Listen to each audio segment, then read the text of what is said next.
In this video, I'll discuss what it means to have high expectations for your students. It may surprise you that having high expectations may not be what you think. Teachers can become confused, and it certainly makes sense that they do, because our understanding of high expectations does not really fit with systemic and governmental ideals of high expectations for students. Combine this lack of understanding with the complexities with which students come to school: learning difficulties, ADHD, ASD, ODD, coming from a low SES background, trauma.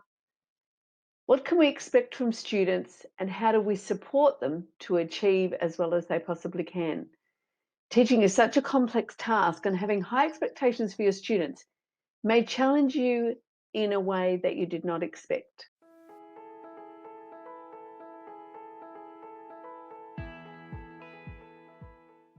I'm Mari Amaro, and I'm the principal presenter at the Highly Effective Teacher. I'm a teacher, and I've been working with students and supporting teachers for over 30 years. I'm passionate about teacher wellbeing, and I combine research and experience to provide strategies that improve teacher wellbeing, especially practices you can incorporate into your classroom that will reduce your workload, that can actually give you back time by working more effectively. I love coaching teachers so that they thrive in the teaching profession, not just survive.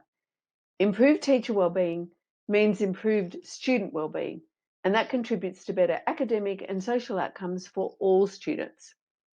If you'd like to learn more about teacher wellbeing, please subscribe to our channel and ring the bell so that you receive notifications of all our videos. When you subscribe, that helps to support our channel and means that we can keep making these videos and get the information and support out to more teachers. I was the eldest of 8 children, raised by a single dad. No one in my large Catholic extended family had gone to university. I was the first. And when I think about it, the reason I was able to succeed, and I felt that I would, was because of the expectations my father had for me, combined with the expectations that my teachers at school had for me as well. I always felt like I was expected to succeed academically, even though I had no role models in my family and we pretty much had no money. Your students will live up or down to your expectations. Student achievement is strongly affected by what you, the teacher, expect from your students.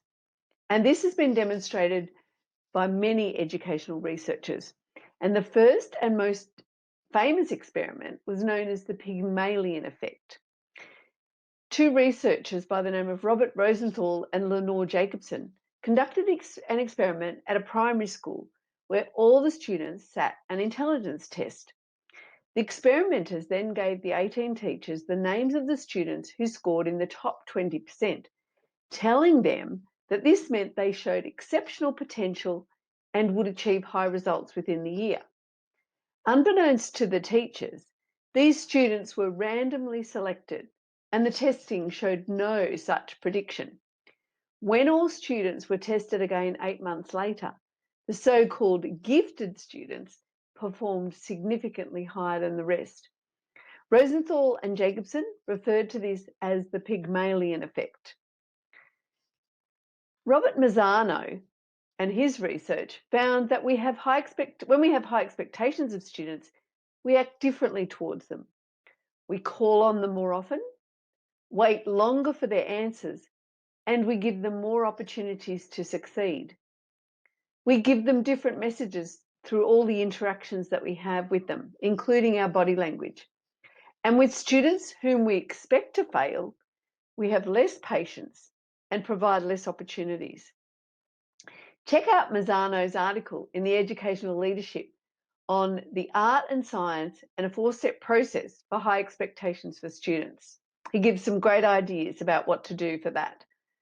Carol Dweck, in her book, Mindset, How You Can Achieve Your Potential, tells of a researcher by the name of Falco Reinberg, who studied how students' academic achievement and progress is influenced by the teacher's mindset about intellectual ability.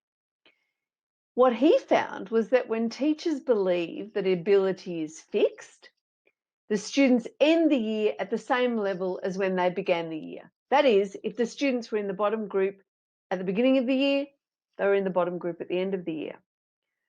When he saw teachers with a growth mindset, it didn't matter where the students began.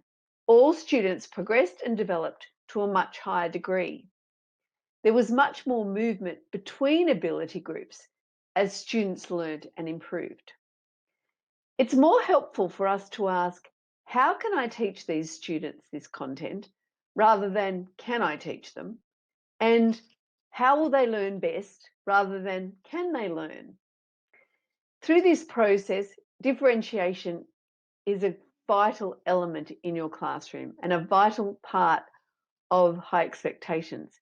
If you want to learn more about what it means to differentiate in the classroom, check out our videos that provide understanding of differentiation and the various processes that you can use to differentiate curriculum effectively in your classroom. Early in my career, I taught a boy who was repeating kindergarten because at the end of a year at school, he still couldn't read his name or even the word I. At the end of a whole another year of schooling in my class, he still could not read. And I often think about him and wonder if there was something different that I could have done. Perhaps he had decided that he'd never be able to learn to read because of his past experience. And I can't help thinking that more of a growth mindset on my part, combined with greater skill level in teaching, could have made a difference to the outcome for him. Thanks for watching. Stay safe, everyone, and happy teaching.